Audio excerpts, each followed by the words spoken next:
Ngayong gabi sa Reporter's Notebook, mga batang boksingero.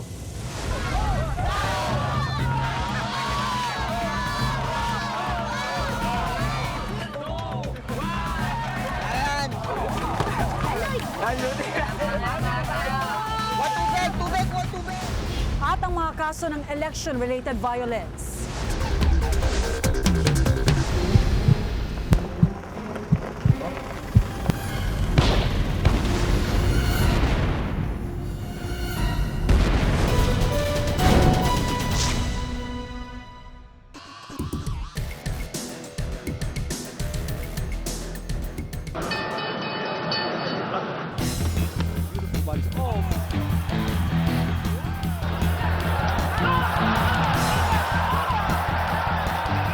Sa dami ng mga Pilipinong boksingero naghari sa loob ng ring, pinatunayan itong angat ang bansa pagdating sa larangan ng boxing. Pero walang dudang delikado ang sport na ito. Katunayan, ilang buhay na rin ang nalagay sa balag ng alanganin.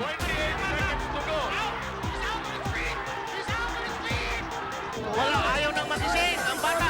Dapat dali na yan sa ospital. Pero tila hindi ito sapat na dahilan para pigilan ang mga nagnanais na pasukin ang larong ito, maging ang mga kabataan.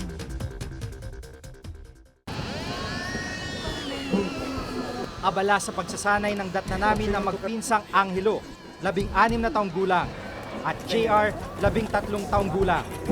Kasamang kaibigan nilang si Jobet, 13 taong gulang din. Gaano kahirap yung training? Hirap po. Halos araw-araw magta-training ka. Kakain sa yung kakainin mo na marami, konti na lang. Dahil nagtitraining ka nga, bawal kumain ng marami pag nagtitraining. May 1 taon na raw silang sinasanay ni Mang Teteng, dating amateur boxer. Puspusan ang ginagawa nilang pag-iensayo dahil may laban silang pinaghahandaan. Kailangan magpadisiplina sila sa akin. At saka bago ka papasok dyan, alam mo na ang mangyari at alam ng magulang nila na kung mabalian, kagaya sa akin, aanuhin ko naman na titingnan ko kung kaya ng lakas, kaya ng galaw, pagpatuloy ko. Kapag hindi nila kaya, hindi ko pagpatuloy dahil katawan nila, katawan ko rin yun.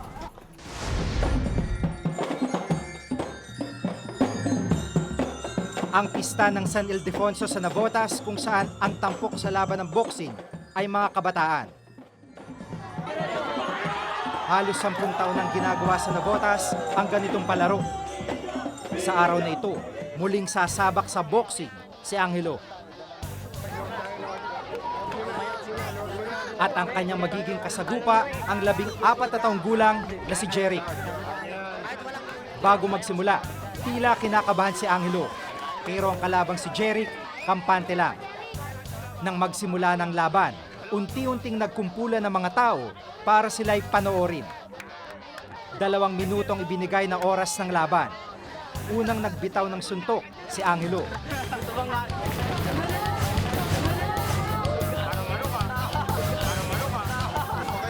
Agad namang nakaganti si Jeric at nagpaulan ng sunod-sunod na suntok. Walang magawa si Angelo, kundi ang dumepensa. Pero hindi pa man tuluyang umiinit ang laban, tila umaayaw na si Angelo. Nabayagan ako. Pagsusugod habang Laki nung kalaban, matanda na yun eh. Upang makabawi ng lakas si Angelo, itinigil muna ang oras at maya-maya pa, muling itinuloy ang laban. round 2 tayo, round 2 ha. Sa oras na ito, tila hindi tinatabla ng kalabang si Jeric ng mga suntok ni Angelo. Sa pangalawang pagkakataon sa kanyang 12 laban, natalo si Angelo. Gaano kahirap? Kwento mo, pag tinatamaan ka. Pag tinatamaan po ako, nakakaiyak. Tapos maluluwa ka sa sobrang sakit. Kaya lalo na pag malabang ka pang walang kahit sakit po. Sabihin ko lang, ayoko na mag-boxing. Ayoko na ulit mabasagin ng mukha.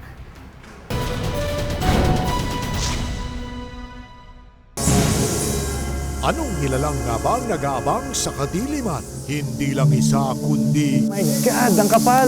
15 species of bats nakatira sa iisang kuweba. at lagalagmang may tuturing. May tahanan ding binabalik-balikan. Kung akala mo'y kilala mo na ang lugar na ito. Meron akong sekreto.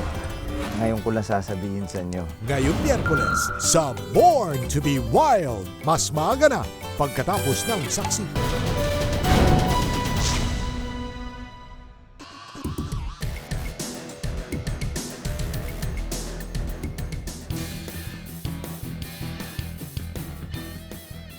Sumunod namang lumaban ang pinsang si JR. Tila wala ring humpay ang palitan nila ng suntok ng 14 na taong gulang na si Michael. Hanggang mapatumba ni JR ang kalaban.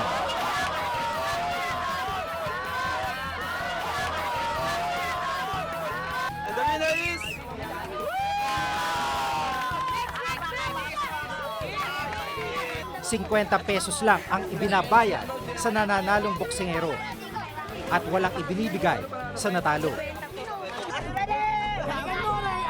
Walang malinaw na batas na nagbabawal sa mga larong gaya nito. Sa Navotas, inorganisa lang ito ng grupo ng mga kabataan. Bagamat may referee na nagsisilbing taga-awat sa laban, kapansin-pansin ang ilang bagay. Naglalaban ang mga batang boksingero hindi sa loob ng ring, kundi sa sementadong kalye lamang. At ang kumpol ng mga tao ang nagsisilbing lang harang. Walang medical team o ambulansyang nakabang sakaling magkaroon ng disgrasya. Samantalang ang mga gloves sa mga boksingero naman, luma na at wala rin silang anumang protective gear na suot tulad sana ng mouthpiece na magsisilbing proteksyon sa kanilang mga ngipin. Sa larong ito, tila nalalagay sa alanganin ang kaligtasan ng mga pinaglalabang kabataan. Aminado ang mga nag-organisa na kulang sila sa mga gamit tuwing idaraos ang labang gaya nito. Kulang po kami kasi sa budget eh. Kaya gloves lang din napagamit namin sa mga bata. Pero sinisiguro naman daw nilang ligtas ang bawat laban. Yun lang naman din yun eh. Kasi dire-diretso naman yun, 2 minutes, pwede naman namin awatin din yun. Ayon sa Salinlahi Alliance for Children's Concern, isang organisasyong nagsusulong sa karapatan at kapakanan ng mga bata, bagamat hindi direktang ipinagbabawal ang mga larong gaya nito, malinaw na naabuso ang mga batang pinaglalaban sa ganitong uri ng laro. Sa RA 7610, which is the Child Protection Act, ang exploitation at abuse, may issue din dyan ng neglect. Kailangan tingnan yung paano tinitiyak ng mga organizers ng boxing bouts na to na may malinaw na proteksyon yung mga batang sumasali. So, which I doubt is fully available. Ang problema raw sa ganitong laban, tila hindi ito napagtutuunan ng pansin ng mga nasa katungkulan. Doon mo masasabing may malaking problema ng sins of omission. Ibig sabihin pagbabaliwala ng mga nasa otoridad na nakaka-observe ng ganitong phenomenon and yet hindi gumagawa ng karampatang hakbang para maprotektahan ang mga bata. Ang mas masaklap, mukhang pinapahintulutan pa ito ng mga opisyal ng barangay. Depensa nila, hindi naman daw nagkakasakitan ang mga batang pinaglalaban. Hindi na sila nanghingi ng permit dito kasi kumbaga sa laro lang naman yun, katuwaan lang ng mga bata. Kahit matatanda nakikita na, may nakita ko ibang barangay, alam ko hindi nagpapaalam din sa mga kapitan. Actually, first time ko na narinig na may boxing pala ng mga bata sa kalsada pag fiesta. Pag may nag-request ng mga permits na para isara yung kalsada, papaspecify na natin kung ano talagang palaro ang gagawin nila. Maging sa ibang lugar, ginagawa ang mga labang gaya nito. Dito na perwisyong 15 taong gulang na si Reynaldo. Dahil sa lakas ng mga suntok na kanyang natamo sa kalaban sa isang pista noon sa Tondo, natanggal ang kanyang mga ngipin. Lagi niya pinipuntirya dito. Alam mo, sumayaw na po ako. Kasi masakit na po eh. Hindi ko na po kaya. Matapos nito, hindi na siya muling lumaban. Ngayon ko lang. Ayoko na mag-boxing. Ayoko na ulit mabasagin ng mukha. Si Angelo naman, minsan na raw naranasang pumutok ang kanyang ulo at nasugatan sa kilay sa isang laban noon. Malaki po yung nakalabang ko at saka bato-bato yung katawan. Kaya nagkataon po, hindi ko po kanaya. Nagkaputok-putok po yung mukha ko, tapos dito po natulungan. Ito po, sa ulo po. Yung peklat na yan? Apo. Ano yung peklat mo? Yung pagsapak po sa akin, pumutok po yung ganito. Ganun kalaki? Apo.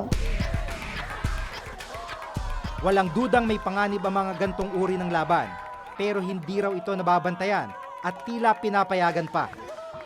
Kasi sa maraming kaso ng violence, mapa local level sa isang barangay hanggang sa national level, hindi na hold accountable ang perpetrators ng violence. Hindi na question yung pinalalaganap na violent culture. Hindi lang sa hindi napipigil, nagiging machinery pa ang gobyerno para ma-perpetuate ang violence. Sa kabila ng peligro, sa larong ito naman muna umaasa sina JR. Dahil po pangarap po siya boxing, tapos yun para lang rin po mabus ko rin yung tiyan ko. Para po makatulong ako sa mama ko. At si Angelo, muling sumabak sa ensayo, muling naghahanda sa panibagong laban. Umaasang ito raw mag-aangat sa kanila sa kahirapan. Pagka may piyesta po, lalaban po ako. Bakit? Kasi po yun po ang hanap ko. Umaban. Kaya kung madisgrasya. Sinasuggest ko na lang po yun.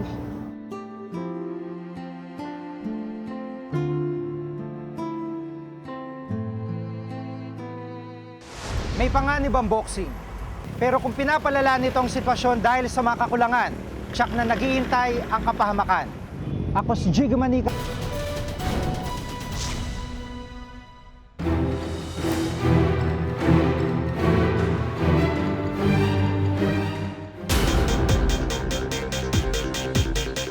Ang eleksyon daw ang isa sa pinakamahalagang parte ng demokrasya dahil ang pagboto, pribilehyo ng isang malayang bansa.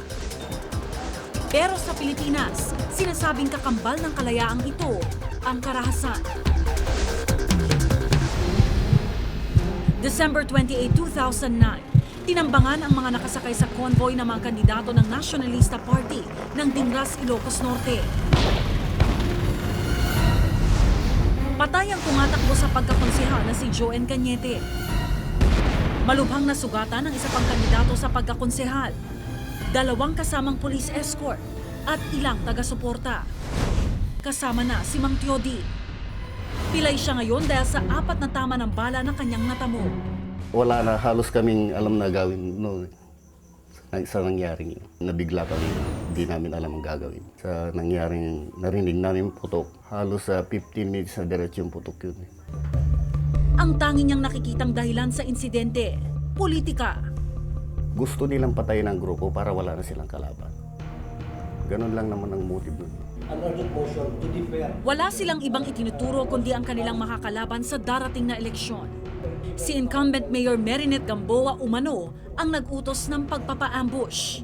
Baga gusto ng mayor namin na mag-stay sa power dahil yan ang sinasabi niya na walang papalit sa kanya. Bakit ako alis? Samantalang ang tao ang nagpaupo sa akin. Walang basis pa para si Sagid i-accuse kami. Yung mga sinasabi niya, haka-haka lang niya yun. Sino man ang may kagagawan, naglabas na ng paunang ulat ang Philippine National Police o PNP sa lawak. Asyon from the facts of the case, lumalabas talaga na politically related yung ambush. Sa ngayon, nagsampa na ng reklamo sa piskal ang mga biktima. Ayon sa Vote Peace, isang non-government organization na nagsusulong ng maayos na eleksyon, tuwing eleksyon, tila ordinaryo na lang daw ang karahasan. Bumabaling daw sa dahas ang ilang politiko dahil ayaw nilang umalis sa kapangyarihan. Kalakhan ng mga incidents ng violence ay rural. Bakit rural? Malaki yung nakasalalay. Una pa lang, ang isang 15 million halimbawa na worth ng internal revenue allotment annually para sa isang rural na setting at rural elite, malaking bagay yon. Liban sa era, yung mga karugtong na influence niyan, sabihin na lang natin weteng, control sa tax, control sa iba pang resources na nanggagaling sa national halimbawa. Ang ilang political dynasties daw, para masiguro na mananatili ang kapangyarihan sa angkan, nagbubuo ng private army. Tauhan noon si Robin ng naghaharing politiko sa kanilang lugar. Nakakulong siya ngayon para sa ibang kaso. Pero tandang-tanda pa raw niya ang mga detalye ng pagtatrabaho niya sa kanyang boss noon. Mula sa pagiging isang magsasaka, nagiging miyembro raw siya ng private army tuwing eleksyon. 30,000 pesos ang bayad sa kanya para sa isang araw na pagmamalupit sa mga botante. Iboboto mong ganitong tao. Kung hindi mo iboboto yan, babalik kami at papatayin kita. Kapag daw may kalabang gustong ipatumba ang kanilang amo, milyon ang paghahatian nila sa grupo. Kung sa mayor, malaki yan. Mga 1.3 gano'n, ma'am. Kukonsensya na ako, ma'am. Pero yun ang inuutos. Kung hindi mo sundan yung utos ng boss mo, ma'am, baka ikaw ang pinapatay, ma'am. Ang mga grupo raw gaya ng kinabilangan noon ni Robin ang isa pa raw sa mga dahilan kung bakit hindi matigil ang dahas sa eleksyon. Ang pare-parehong kandidato, equal na sa resources, pera, parehong gumagastos eh. Ano yung pwedeng pang-break doon? Ang pwedeng mag-break na doon kung sino yung may matapang na sikmura para sa dugo. May kultura raw ng karahasan sa mga politiko. Nangingibabaw naman ang kultura ng takot sa mga mamamayan. Alam nilang may violence, alam nilang may kakayahan yung mga leader nila na gumawa ng violence. Para sa kanila, ay ano magagawa namin? Napakarami ng pangyayari ng karahasan na may uugnay sa eleksyon ang naganap sa bansa. Mula 1992 hanggang 2004, 200% ang itinaas na mga kaso ng Election-Related Violent Incidents o ERVI. Noong 2009, nagkaroon ng 34 na kaso ng politically motivated violence. Hindi kasama rito ang massacre sa Maguindanao at ang ambush na nangyari sa Dingras. Hindi nangyari sa panahon ng election period ang mga ito, kaya hindi pa isinasama sa bilang ng ERVI ng Philippine National Police o PNP. Isa pa ito sa itinuturong problema ng vote peace. Ang pagkontrol sa election violence dapat hindi lang sa panahon ng election period. Na yun yung ginagawa ngayon. Ang monitoring ng election violence ay panahon lang ng during the election period. Ibig sabihin from January 9 to June 10. Dagdag ng vote peace, kritikal ang eleksyon 2010 dahil ito ang kauna-unahang automated election ng bansa. Ang botong hindi raw makukuha sa pandaraya sa balota, maaaring kurasahang kunin sa pamamagitan ng dahas. Hindi natin makokontrol yan. I would say, the violence is outside the automation. It's not whether there's automation or no automation, violence can come in. Para mapigilan ang karahasang maaaring mangyari, ilang proyekto ang inilunsad ng Philippine National Police o PNP. Sa ngayon bagamat kahit na yung mga bagay lang na yan, na gun ban at saka checkpoints, sa totoo lang kulang yan. Pero maggawa lang yung mga yan seriously at with disposition at saka will. I have just directed the different law enforcement agencies that are involved in the setting up checkpoints to also now implement the formation of mobile checkpoints. Kasabay nito, yung ating pagtatalaga ng special task groups to go after each of the partisan armed groups or private armed groups na validate natin. Ayon sa COMELEC, may hakbang pa silang maaaring gawin para mapigilan kahit paano ang election violence. Pagka na-involve sila sa mga election violence incidents or their people, we will ask that they be disqualified. Next time, disqualify natin sila, aside from prosecution. Ang problema, kailangan nilang hintayin mahatulang guilty ang mga akusado. Sinasabi nila, you file the case. Bago ako ma-disqualify, nakapag-serve na ako ng aking term. Kanya kailangan pabilis ang the procedure must be summary. Isang makasaysayang eleksyon ang muli nating haharapin sa Mayo. Nalalapit man, may panahon pa para mas paghandaan ito ng gobyerno. Dahil katulad ni Mang Kyodi, iisa ang hangad nating lahat sa darating na halalan. Isang eleksyon na walang bahid ng karahasan.